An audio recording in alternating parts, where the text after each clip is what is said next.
Anchors up, sails at full. Welcome to the Sloopcast. How are you doing today, Kyle? Dinner, Jared. Doing all right. How are you doing today? You know what? I'm fine. Sure, I'm fine. Why not? Kyle, I want to talk about Ohio State. I want to talk about Minnesota. And Kyle, I want to get out in front of something before you even start. These are not my Minnesota Gophers. They are your Golden Gophers, though. They are not. They absolutely are not. I just want to get out in front of that before you start doing it. We're going to get to know our enemy, who are the Minnesota Golden Gophers, and they are in no way my Gophers. In zero ways are they my Gophers. Don't believe the rumors. Don't believe the haters. Don't believe anything from the past that has been taken out of context. These are not my Minnesota Gophers. If you say so. All right, let's get right into it then. Know your enemy, Jared's Minnesota Golden Gophers. They are 5-5 coming into this game, 3-4 in the Big Ten. What's your first thought about these Golden Gophers, Jared? They're the chats. Why does the chat always take your side? Because Jared. Because. The Gophers are, I almost said exceedingly average, but that would be a compliment, I think. They have struggled a lot they've struggled, this year. They've struggled hard. Yeah. I mean, first game, you look at the first game, 13-10 over a not good Nebraska team. Got destroyed by Nebraska. 13-10 against Nebraska is not their... it gets worse from there. Lost to North Carolina, 31-13. Not good at all. Lost in overtime to Northwestern. Lost severely to Michigan. Okay, they get a win over Iowa in a 12-10 fashion. That's a very Iowa-esque type of score game there. And then they're coming off back-to-back losses against Illinois and Purdue, who we know are not good teams this year. They're not good football teams. Mm-hmm. Yeah, Minnesota, they're an average defensive team. I'll say that. That's about the nicest thing I'm gonna say, I think. From a rush defense perspective, they're above average. From a pass defense perspective, they are below average. Very. Okay, yeah. I mean, I might be being nice with below average. Yards per pass, 7.6 yards allowed per pass, which puts them 77th in the country, which is the bottom third. I guess maybe almost. Yeah, that would put them in the bottom half, just barely. So bottom half is probably the more accurate way of saying that. But here's my take on Minnesota, Jared. Here's my take. They're great on fourth down conversions. Number one in the country. They're number one in the country on fourth down conversions. How many attempts? Great question. They are 85.7%. That's number one in the country at fourth down conversions. And that's a very specific number. Like, I feel like that's not a small sample size at 85.71%. Although I don't have the raw data in 66 or 75 or it's 3 out of 4. Yeah, it seems like a high number. They're also... It seems like a granular number is my bigger concern. Yeah. But welcome, Kabuto. Yeah, I think they're great on fourth down conversions, and they are near the top on turnovers. So I'll take this as don't give them fourth and short. don't turn the ball over, and you're going to be smooth sailing against these Gophers. Spikes says compare them to Sparty. Sparty's offense, as we all saw, not good. It is not good. I at least somewhat like their running backs better than Michigan State's, but that's not a high bar to go over, though. They were going over. They did have a running back transition. They did have this year start off with Darius Taylor, but now it's sophomore Jordan Newbin, who's been taking the snaps for the past, I think it's 5 games now. So over the past 5 games, he's had about 400 yards. So what is that, like 75 yards a game? Not the greatest, but sorry. Did they? Why did they make the switch at running back? Is he hurt? Good question. Is Darius Taylor hurt?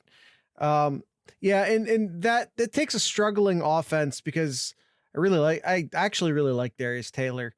It's unfortunate. Yeah, it said he was injured against. He was injured. Yeah, hold them that in the low Iowa game. If we put the game away early. So are we holding them to under 150 yards? Rushing. 150 rush yards. That would be nice. I'll say this. I think Taylor's their of Taylor and Newbin. I think Taylor was the better running back. I'm slightly disappointed.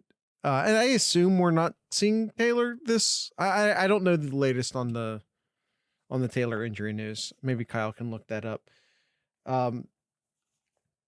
It's a part of the problem is that we record these on a Tuesday and then the game obviously happens on a Saturday. So we don't always get the most up-to-date injury info, which stinks. But I do think Taylor's the better of the 2 running backs. No offense to Newbin.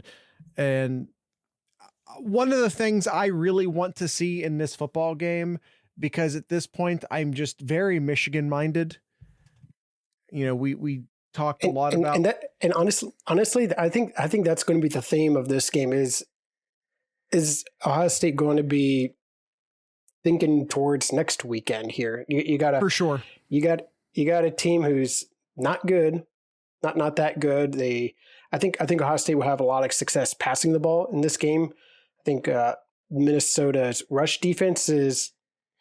I think the rush defense is fine, but their pass defense, I think we can see Marvin Harrison. We can see a lot of the receivers getting open in this game here. So I think we'll see more passing in this game, and that says a lot when McCord threw for over 300 yards last weekend against Michigan State.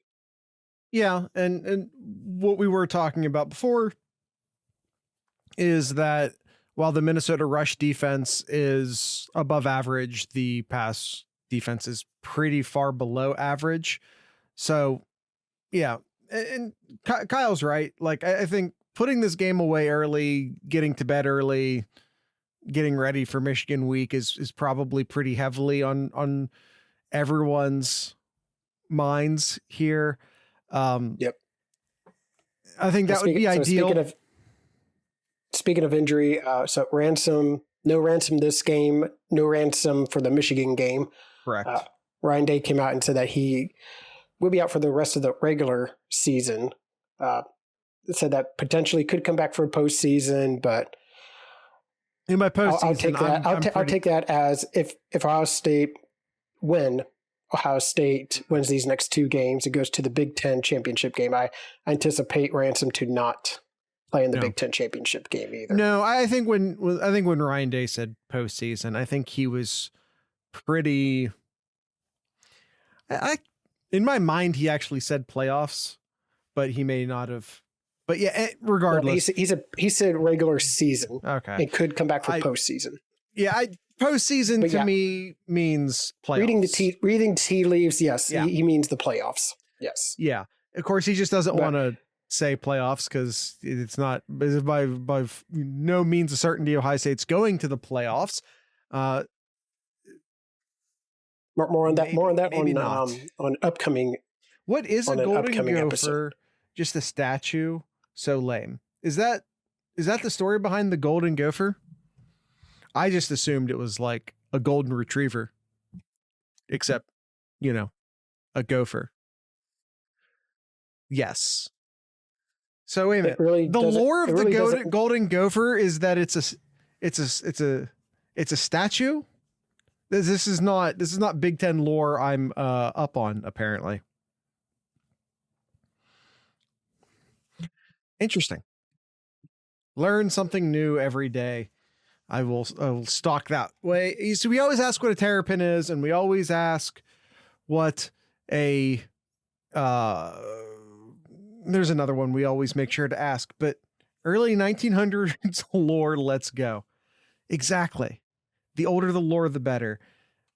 Now we know what an Illini is. It's a Hoosier. What is a Hoosier? Maybe I forget. Corn husker. No, I know what a corn husker is. I'm from Ohio. I've husked some corn in my day. I tell you what. Did you know, Jared? Nittany lion. That's what it is. You always ask what's a Nittany lion. That's what it is. Thank you, Kabuto. Did you know that Minnesota has more national titles since 1950 than Michigan? You should have opened the show with that. I'm just I should have. That should have been the opener to the show, I think. Oh, damn. Big Ten has some bangers. Show edit. Yeah. If I put any effort into the post-production of this show, I would do, which you sometimes see like on YouTube, especially, they'll take like one snippet from the show, copy it, and put it at the front as sort of like a quick grabber. That would be that moment right now if I did that. But unfortunately, when it comes to editing the podcast, speed, because sports and news and things becoming, speed sometimes takes precedent. Speed always takes precedent. Michigan is called a Wolverine for Custer's cavalry division during the war. Huh. Can't be late to market. Exactly, Spikes. All right. So some other names going back to Jared's Golden Gophers here. So their quarterback here, not great here. You want to take a whack at this quarterback Gopher here? Okay. First off, phrasing. Second, it's Kyle McManus. Yep. Yeah. I think Jared nailed that one. He thinks Greek. I can do Greek. I can do the Greek names. I can do the Polish. I can do the 52%. Polish names. I can do the Italian names. I'm not bad with the French names either. 52% completion for the year. 52%. That's bad. That is bad. Yeah. Listen, we've been doing the podcast. I think this is our eighth season, Kyle. And in that time, I've learned a few things about football, and I'm gonna tell you right now, 52% completion percentage is not good. No, that's definitely not. That's my expert take on that. Jared nearly avoided saying Pollock just there. Is that a? I think Pollock is a correct term. I wasn't trying not to say it. Like I don't think that's a negative. I don't think that's a. I don't know. Maybe it is. I'm not editing it out. As mentioned, I don't put any effort into the post production of this show. So as I mentioned, not worried about their quarterback. Only 52%, 13 touchdowns, seven interceptions for the year. They mainly have one target, and that's Daniel Jackson, who has 45 catches for the year, almost 700 yards, 7 touchdowns. So over half of the touchdowns for the wide receiver core here.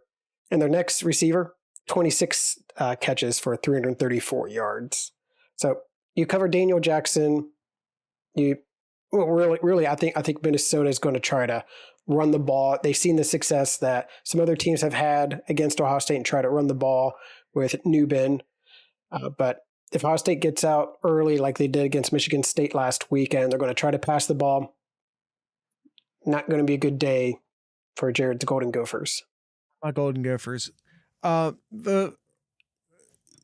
a team, the Minnesota Golden Gophers run the ball 60% of the time. That is 60% of the time, which is a lot. It's a lot. So Kyle, following up my expert analysis with expert analysis of his own, which is that Minnesota is going to run the ball a lot. And as Kyle was pointing out, as a team, Minnesota's not an effective passing team. Their completion percentage as a team ranks them 123rd in the country. Yards per pass, 104th in the country. Passing yards per game, 120th in the country. And again, when I say interceptions, my interception number is like per pass. So when I tell you they're 93rd in the country in interceptions, don't immediately jump to, but they barely throw the ball. Well, that's adjusted. That's adjusted. Jared, why do you pick losers? I don't make the schedules. I mean, if you want to see me pick losers, wait, that's next episode. That's the Sloop picks. No, you picked me. Kabuto, you picked me. You picked the guy who picks losers. What does that say about you? All right, so defensively, when we move on to the defensive side here, I think they have a pretty decent linebacker, Baranowski, 52 tackles for the year. But you know, one of our sayings here, and Kyle, you just handled a Polish name on my behalf, and I'll say you did well. Thank you, appreciate it. Their secondary, I think their 4 main defensive backs are like in the top 6 or 7 in total tackles, which that's not a good thing. Not typically a good sign. No. No, you don't want your defensive backs being your most prolific. No, I can understand. I can understand if maybe one of the safeties, your strong safety. Sure. Okay.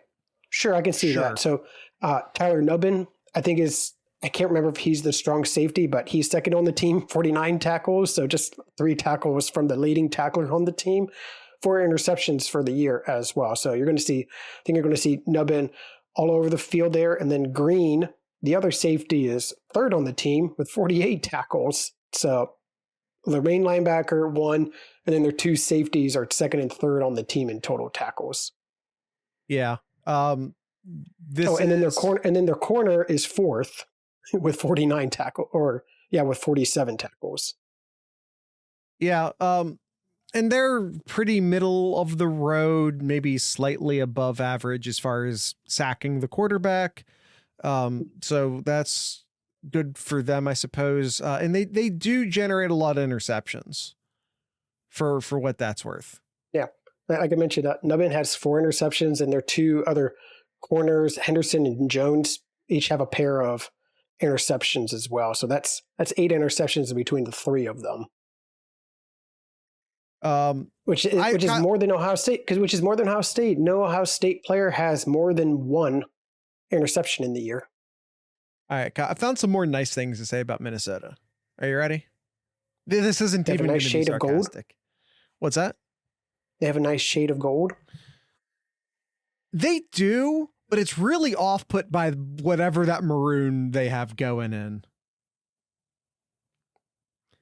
That's terrible. No, it's Nubin, but I wasn't going to correct Kyle. But at the same time, Kabuto, I actually also don't know what I'm talking about, so maybe it is Nubbin. I would have pronounced it Nubin personally. Nubs for short. We can just call him Nubs. Because I get that moment where it's like, hey Kyle, I think it's actually. But then I realize I don't know either. What right do I have to correct him? This is the Sloopcast. We mispronounce names. It's what we do here. It's one of the rules.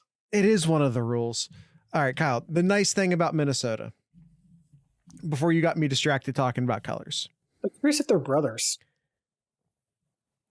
What's up? I'm curious if they're brothers, Jordan and Tyler Nubin or Nubbin. Once again, let's just go Nubin until we know otherwise. Well, I'm going to say they are because they're both from St. Charles, Illinois.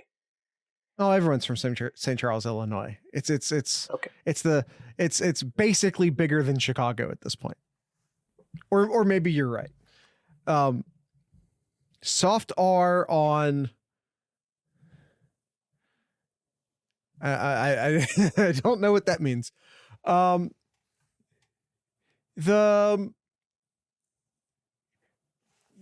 Kyle, yeah, you listen. I'm trying to say something nice about Minnesota and you keep interrupting me. How dare you? They aren't as bad as Sparty, Spikes. I agree. That's not what I was going to say. From your Gophers. It's not what I was going to say, Spikes, but it's also accurate. Marginally better. Marginally better. What were you going to say, Jared? Penalty statistics. Legitimately, this is one of the better disciplined teams you see in college football. Their penalty per play rate is 0.02. Penalties per game, they average only slightly over 3 penalties a game. Pity from the refs. Spikes, that's a decent... I can't prove it. But the interesting thing, though, they don't do that many penalties. They don't have that many. Yeah, they don't have that many penalties per game. But penalty yards per game is over 9. So that tells me they have a lot of 15-yarders. They make them count. 15-yarders or holds. Well, 10 or 15-yarders. They make them count. There's not a lot of penalties. But when they get those penalties, they're big. Penalty yards per penalty. Penalties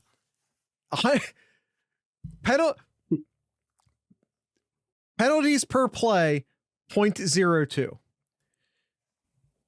Penalty yards per penalty, 9.3. 110th in the country. They go from 2nd in the country to 110th in the country. Yeah. They shop for their penalties at Costco. I don't know if I liked that joke or not. You guys tell me. What a tough, like, I guess two out of 3. They had a tough draw from the Big Ten East, getting Michigan State and Ohio State as their cross division. Yeah, you hate to get Sparty in that cross division, I tell you what. Yeah. All right, I think that's enough about Sparty here, about the Gophers here. Jared, you want to get into our predictions? We can get into the predictions. I'm just grabbing the we didn't have Austin's over-unders in there, so I'm just grabbing those real quick. All right, I'm back. Yep, I'm back and I'm focused again. Just submitted those. So. Yep, he just posted them. All right. All right. So where are we starting? Who's our guest picker this week? Odin in the Discord. He goes by Odin. Shout out to Odin. Does he have a god complex? Ask him. All right. Let's start with Ohio State player to watch. As I mentioned, that Ohio State is thin in the safeties here, but Ransom not going to be in this game, not going to be next next weekend. So I'm going to go with his replacement, and that's Styles. I think Styles has filled in beautifully, and I think he's going to have a great game as well here. Minnesota's not going to have success passing the ball, so they're going to have to try to run it early. And the way that I've seen Styles these past few games, he kind of creeps up there and makes those kind of plays. I anticipate him to do the same in this week here. So my Ohio State player to watch is Mr. Styles.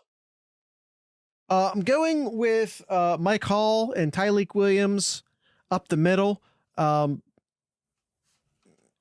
talked about this in a lot of breadth, a lot of detail during the Scarlet and Grade episode.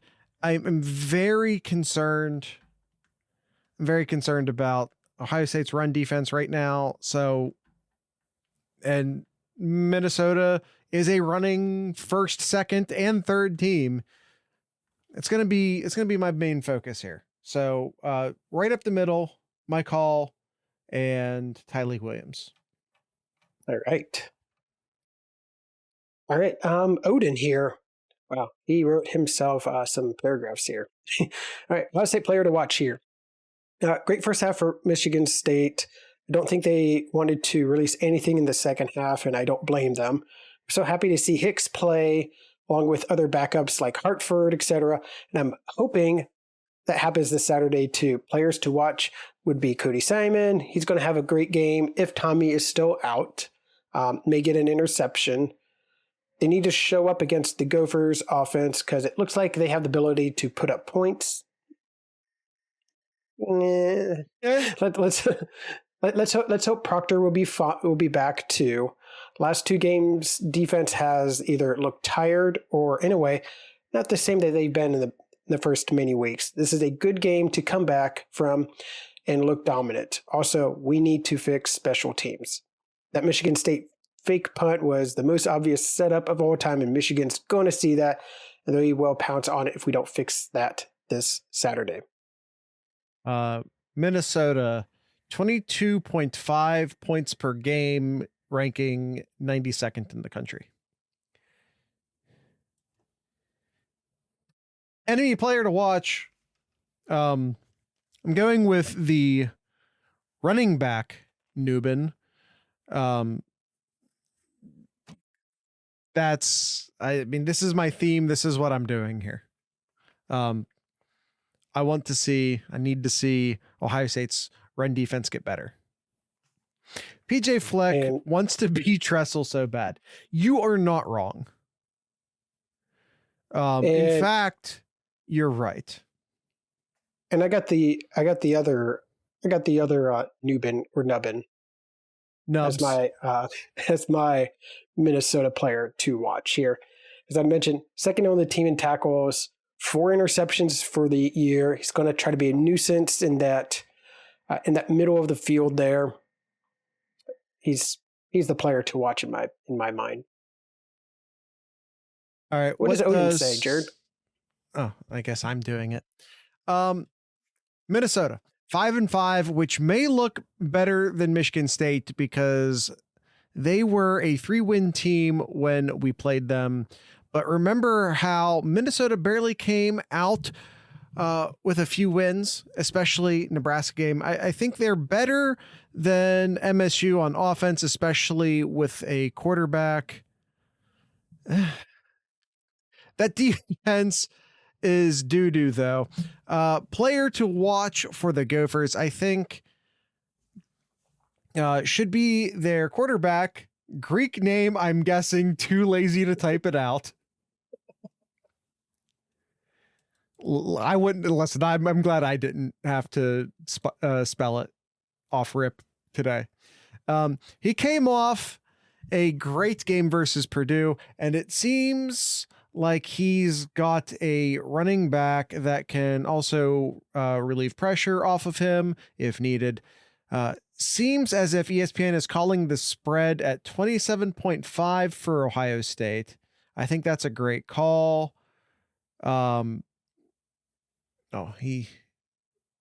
Yeah, Okay, he goes on. Then he did this. Then he did the score prediction. We'll cover that later. Yeah. So he has the quarterback. He has the quarterback. Ethan Kaliakmanis. I butchered that one.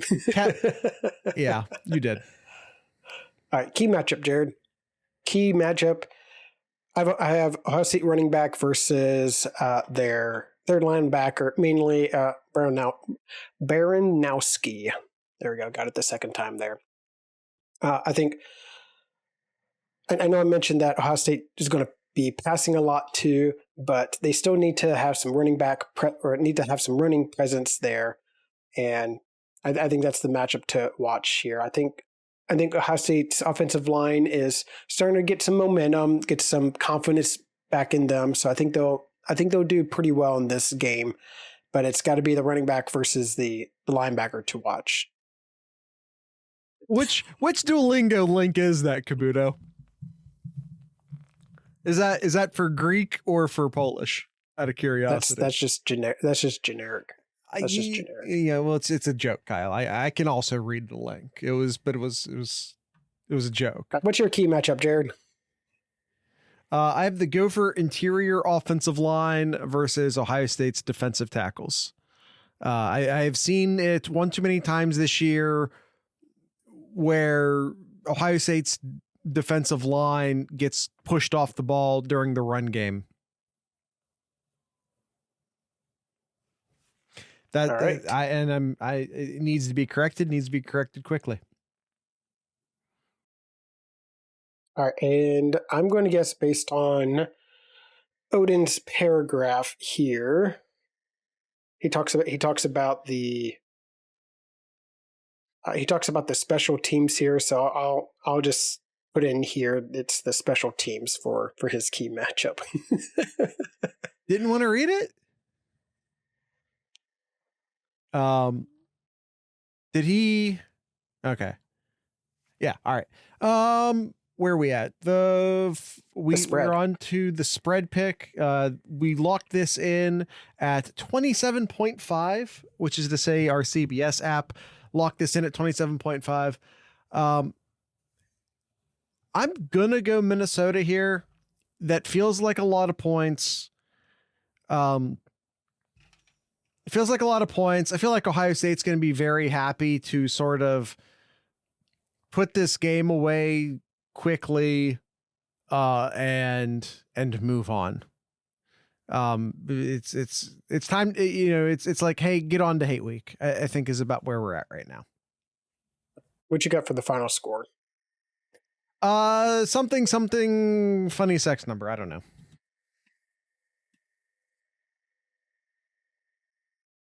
I'm gonna wait for a number, Jared. You're gonna make me break tradition live on the show. I am. I'm gonna go with 35-10.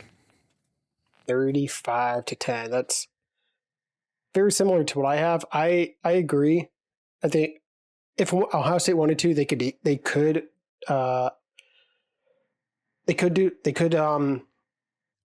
get the spread here, surpass the spread at 27.5 here. But I think kind of like the Michigan State game, they'll ease back in the second half there. And if they're only up by 21 points, 20 points, so be it. That's I think they'll be fine with that. So I got Ohio State 35. The Gophers, they'll get some cheap points in the second half. So I got 14. 35-14. I will say this as far as like my 10 versus your 14. Minnesota has had a fair amount of success kicking the ball. 84% field goal percentage. Not bad. Nope. Not bad. Not bad. All right. Time for. Oh, well, Odin says here. He thinks it's a great call for that 27.5. Seems like they've been on it this year for calling the spread. If I can give it my own, I'd call 30.5. You can see it ending at a 41-7 game. Yeah. I'd be thrilled if it's a 40+7 game. I'd be ecstatic if that happens. But I feel Ohio State's going to let the foot off the gas. Yeah. He also says Ohio State by 34 needs to be entertaining. And if we put backups in early, I'd be very pleased. Hard to say we only allow 3 points and then say we don't look as good on defense as we have been before. I mean, that as in multiple open passes happened and long runs. If Michigan State can do that to us, I think Minnesota and easily Michigan could do the same. So change adjustments need to come, and I trust Knowles for that. Then he says alternative score prediction 63-6, which is a nice score. I like that people are now giving actual predictions plus the funny 6 number prediction. I appreciate it. Right, let's get into Austin's over unders, which he said the boatver unders. Oh, there is a V in there. My mind boatver unders. Boatver overs. No. Did you try it out loud, Austin, before you typed it? Sometimes you have to try it out loud first. Just a tip. So the first one he has here is Kaliak Menace passing yards. That was at 20. That was much closer. Better. I know it wasn't right, but 20 and a half. 20 and a half attempts. I'm really curious. I'm gonna look up his logs here. So his past 4 games here. 42 attempts, 22 attempts, 22, and 25. But against Michigan, he was 5 for 15. Now, we're just talking about pass attempts, right? Yeah, passing attempts. So last weekend against Purdue, he was 18 for 42.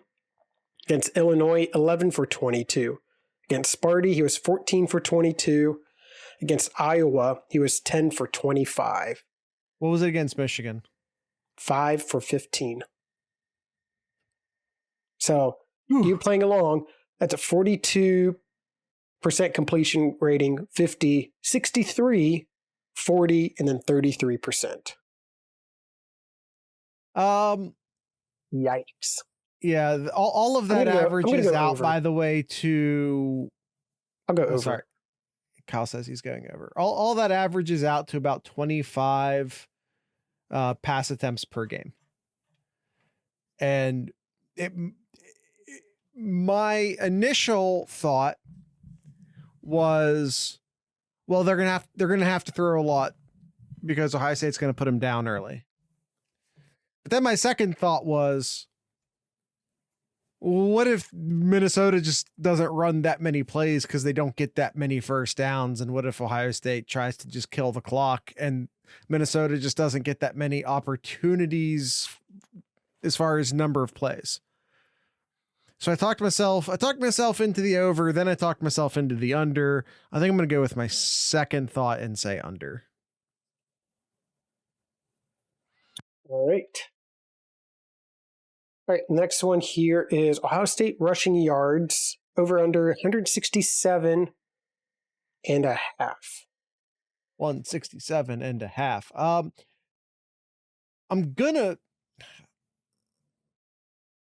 actually gonna go under here. Because Kyle was talking about it earlier in the show, and I agree with him that I think Ohio State's gonna try to kill this game as soon as possible, and I think they're going to do that by throwing the ball.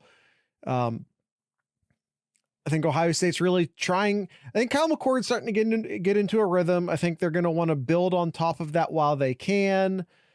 And Jared uses Ryan Day's beard color guy. I have grays in my beard. I don't know what to tell you. I'm fully gray over here. Well, not fully gray, but naturally gray. fully naturally gray. I don't know what I'm trying to say. Point here, however, is that Minnesota does have a decent run defense. It's just decent though. Don't get me wrong. But their pass defense is pretty bad. I think that's where most of the yards are going to come from. So I'm gonna go under. All right.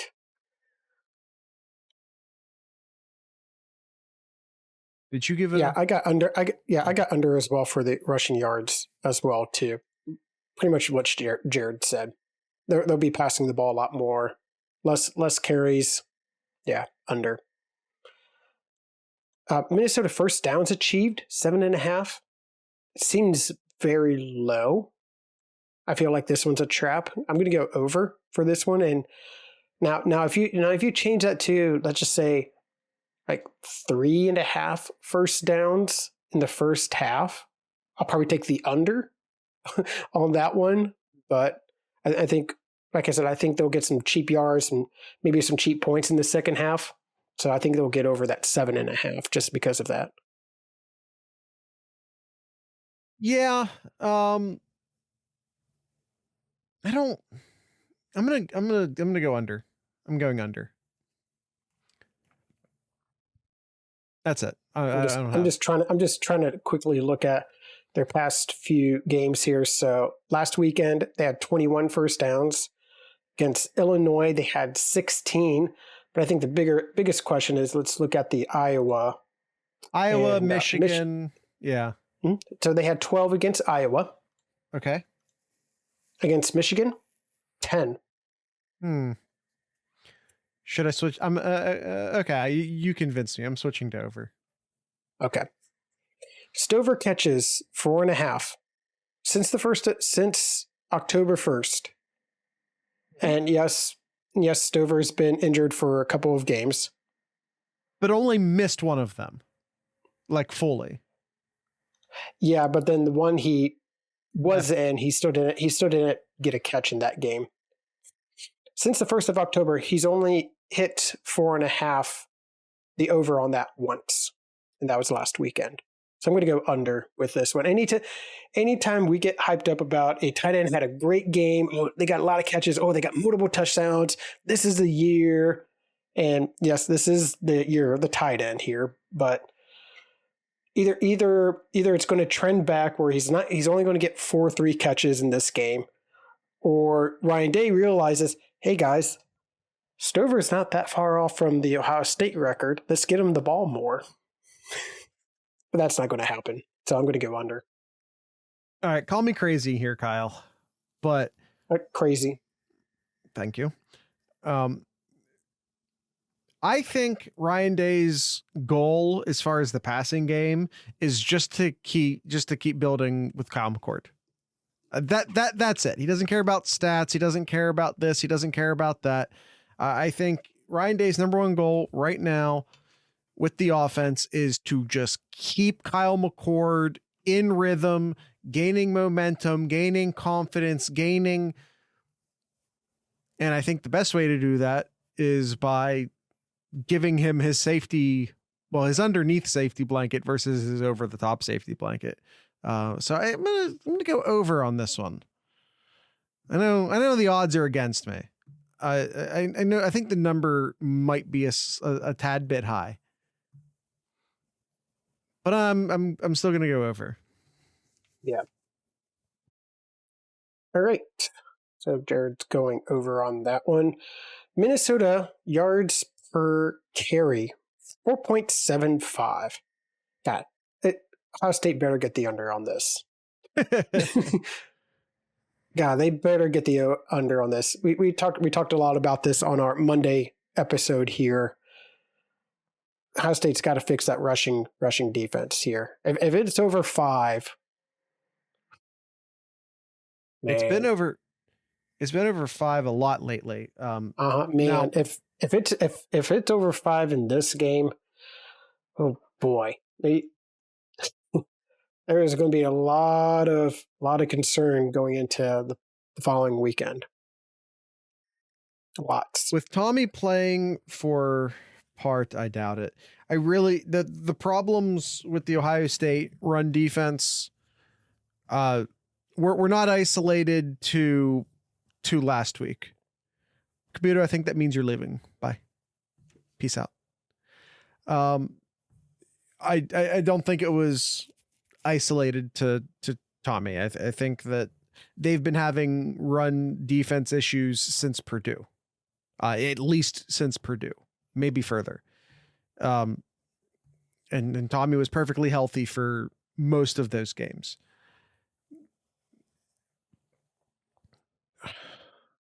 Yards per carry, 4.75. One of the benefits that Ohio State will have in this game is that they'll just be able to completely dedicate themselves to the run. Minnesota runs 60% of the time. They only complete 50% of their passes. So I think Ohio State will sell out pretty heavily for the run, which should keep that number under 4.75. Right. Somehow it was pretty stout versus Notre Dame. That's a very good point, Spikes. I think there is something to the early part of the season versus the later part of the season as far as the run stopping issues. I'm not sure what that is though, because they have all the same people. So I'm not sure why that is. All right, next one here. Tyleek Williams, over under 3.5 total tackles for this game. Now, I originally put under here because I'm like 3.5 for a DT seems like a lot. Well, the past 3 games, 4 tackles against Sparty, 5 against Rutgers, 4 against Wisconsin. You know, I changed my mind. I'm going to go over here. I think Tyleek keeps that trend going, getting 4 or 5 tackles in this game.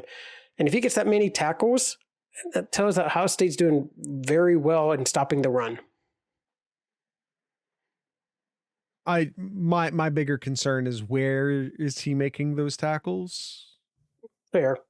You know, is he making those tackles at the line of scrimmage or 3 yards on our side of the line of scrimmage? Is fair. Is the issue. How many, Kyle, did it, if I said, I don't know if I brought this up 100 times yet or not, that Minnesota runs the ball 60% of the time? I think you did. Over. All right. And the last one here, Marvin Harrison Jr., total yards for the game, 144 and a half. Yeah, over. I'll take. I'm just thinking. I didn't read the number. I didn't see the number. Just gonna take over. Yeah. Well, he's only done it once in the past 3 games, but twice in the last 4 games though. So 50-50 shot that he'll do that. Remember what I said? I'll take my odds and do the over. Remember what I said about Stover and the safety blanket and keeping Kyle McCord in rhythm and building on his rhythm? Yeah. Yep. Yeah. Marvin's that safety blanket. All right. That is Austin's over unders. I'm just going to go quickly into our mailbag here and see what we got. Let's see, that was, who should be on the watch list for Minnesota for this sinking ship game? Who should be on the watch list? As far as like players to watch, I think we gave you a bunch. Yeah, I mean, keep an eye out for either of the Nubans. How about that? There you go. Either of the Nubans. Both. You also asked not either of how the badly Nubans, are we going to Nubans. explode? How badly are we going to explode the sunken boat? I think I said it before. If Ryan Day wants to, yeah, he can blow that up into many pieces. But I think he'll ease up. He'll ease up. I think it's totally plausible to see this game play out much Until like capsize. Yeah, I think you'll see this play out a lot like the Sparty game played out. That would be my call. Yep. All right, that's the mailbag there. Anything else? Anything else you want to mention real quick before we end the episode? I think we're good. Just want to. Yeah, I don't even feel like plugging Kyle. I have a bit of a headache. Do you have anything in Kyle's corner? Anything in Kyle's corner here? No is an acceptable answer. I don't, because there is one thing I want to talk about, but that's going to take up a lot of time here. So we'll just end the episode here. Kyle, will you promise to tell us what it is on the Friday episode? As long as we don't run over, yeah. Well, because I'm intrigued, and if you got me intrigued, then I'm sure people are intrigued. And this is what we call a tease to get people to listen to the next episode. I'll just leave it with this header. No, this headline. Just the headline. You know what? I say go total mystery box on it. Fine. We'll do a mystery box. You listen to Friday's episode then. All right. Tonight's ending music. Go Crew. Tonight's ending music is "Pray for Sleep." The name of this song is "Shade." This is heavier than what we normally play on the show, but give it a listen if you're listening to the podcast version of the show. And if you watch this on YouTube instead of listening to the podcast version, we don't actually play the song at the end because YouTube's YouTube, but there is a link in the description where you know what to do with a link. All right. I don't have to tell you how to use a hyperlink. So with all that being said, I would like to... No, what do? I say, once again, the name of this band is Pray for Sleep. And with that being said, I'd like to encourage everyone to drink local beers, listen to local music, and of course, support local podcasters. Once again, pray for sleep.